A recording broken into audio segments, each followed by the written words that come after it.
L'industrie française ne va pas mal. Les grands groupes français vont très bien.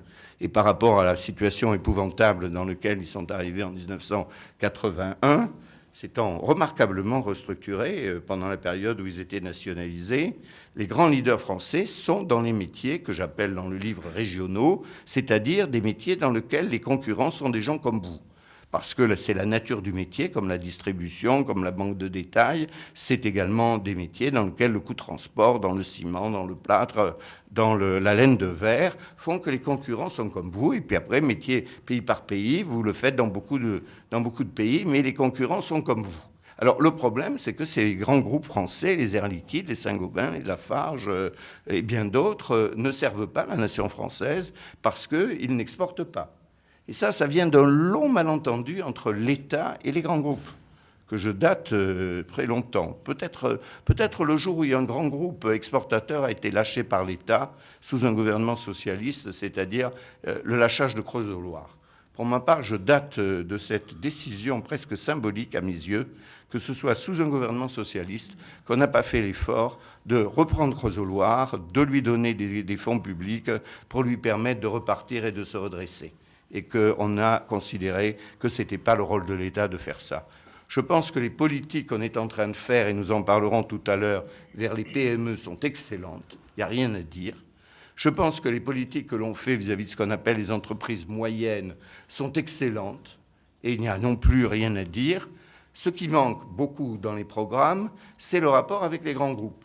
Alors, qu'est-ce que ça signifie ? D'une part, il faut les soutenir pour ceux qui sont exportateurs, c'est fondamental, mais le plus difficile, dont on ne parle jamais, c'est qu'il faudrait refaire un dialogue avec les grands groupes non exportateurs pour leur donner des avantages fiscaux, pour leur donner par une néo-A2I, Agence de l'innovation industrielle, des crédits pour qu'ils prennent des risques nouveaux, pour que eux, qui sont très forts, qui savent faire plein de choses, qui connaissent le monde extérieur, qui connaissent la recherche et développement, soient prêts à développer des métiers nouveaux qui, eux, sont des métiers exportateurs. Je crois qu'on est un certain nombre dans cette salle à dire l'industrie française va mal. Je partage le constat qu'a fait Jean-Louis Beffa sur le fait que l'État français n'a plus de vraie stratégie, c'est-à-dire il oscille, dans le vocabulaire de Jean-Louis Beffa, d'un modèle à l'autre, et produit beaucoup de discours et pas beaucoup d'actes, alors qu'on voit un déclin qui, à l'échelle de l'histoire, est extrêmement inquiétant, très rapide, surtout si on le compare, et on est bien obligé de le faire avec la monnaie unique européenne, à l'Allemagne. Moi, je crois qu'on est dans un monde maintenant dans lequel la France n'a plus tellement d'argent. Et donc la notion de priorité, la notion de non pas mesure générale, mais la notion de mesure ciblée va être à l'ordre du jour. Oui. Et donc il faut que les hommes et femmes politiques aient une idée claire de leurs priorités. Finalement, le débat qu'on a un petit peu, c'est aussi, est-ce que l'État doit intervenir sur tout ? La réponse est non. Est-ce qu'il doit, quand il fait quelque chose, il doit le faire bien et il doit le faire de façon cohérente, quoi. Je pense qu'on sera assez vite d'accord là-dessus. Après, maintenant, c'est sur quoi il faut agir. Moi, je reprends le point que je disais au départ. 10% d'écart en 10 ans sur le coût complet de la main-d'œuvre en Allemagne et en France, on ne peut pas survivre à ça. L'excédent brut d'exploitation dans l'industrie manufacturière, il a fait un chiffre de 14% entre l'industrie manufacturière allemande et française sur la même période.